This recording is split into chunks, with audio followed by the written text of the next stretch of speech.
So, some things have transpired at the car wash. This is not supposed to be happening. We had a little bit of an electrical fire. Actually, we had a couple electric fires at the car wash. We also accidentally made glue instead of soap, which caused us a very sticky situation. But not everything's bad. We've got a lot of quarters, and things are definitely getting better at the car wash that I bought. Like the video because my financial loss is now your entertainment. I am never going to financially recover from this.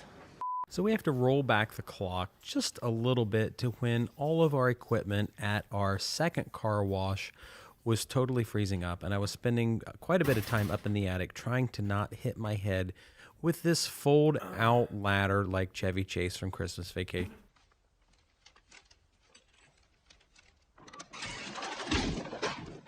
It's a huge fear that I have, not hitting myself in the head at this car wash. Now, this is my second car wash, and it has this Hydro Spray Rainmaker machine that's pretty old.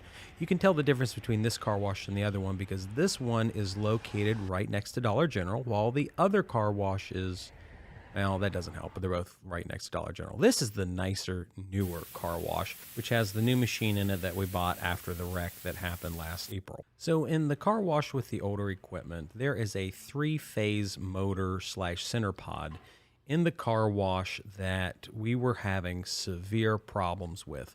If you look at this casing, it has been totally eaten out by the soap acid that we use in the car wash. The windings on here are bad, there's a lot of oxidation, and it was just a miserable mess. That's all aluminum dust from the damage. The whole car wash tower is supposed to go around the vehicle, so we knew we had to fix it. Enter car wash fire number 1, where the motor just melted down in its 240 volt 3-phase glory, and it smelled absolutely terrible. Here's the motor casing that we had to replace that was melted. Now, this whole system runs on some glorious 1980s computers, also known as PLCs. These are the industrial computers that control when the machine turns on, turns off, and whether it sets itself on fire, as we found out. Now, I say this somewhat as a joke because the PLC itself didn't set anything on fire.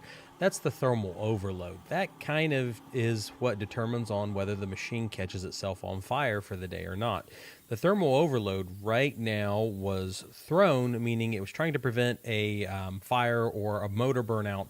I hit it and the machine starts automatically working again after I press it.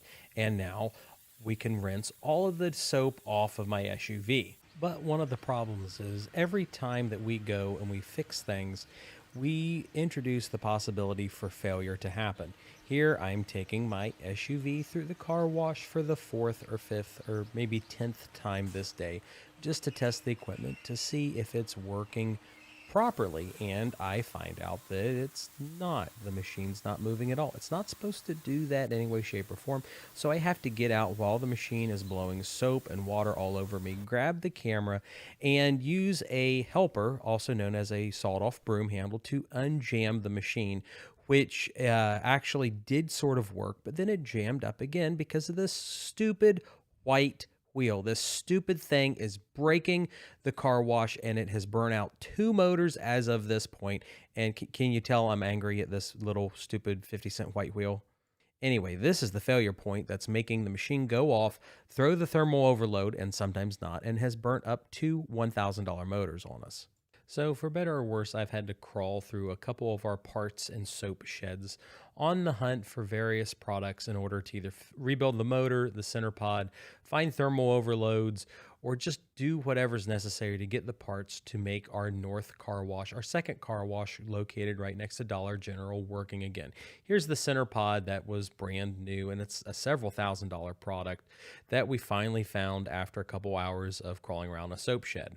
I promised more than one fire, so let's talk about the fire at the other car wash location. I get these comments pretty often, how it's obvious that no one should ever buy a used car wash because they just don't make money and they're terrible and bad investments. But here's the thing. Have you ever looked at how much a new car wash costs? One that's actually turnkey. This one is $9.12 million. I talked to a car wash developer not too long ago, and they said even in my part of Ohio, it's going to cost between $2.5 and $5 million to build a new car wash. And if you've been following my YouTube channel for a while, you would know that I bought these car washes for a small fraction of that amount. So I'm quite happy to announce that the fire at the other car wash is our sales. We had our best day ever just a few weeks ago where we hit 100 car washes in our new automatic bay in just one day. And as a big note, that's a huge number because we increased our top car wash cost by $7 from $11 to $18. So with the increased pricing, we're doing very, very well at this other location. And it really is offsetting, in my opinion, the problems that we're having with the other car wash. However, we certainly need to get the other location up and running at 100%.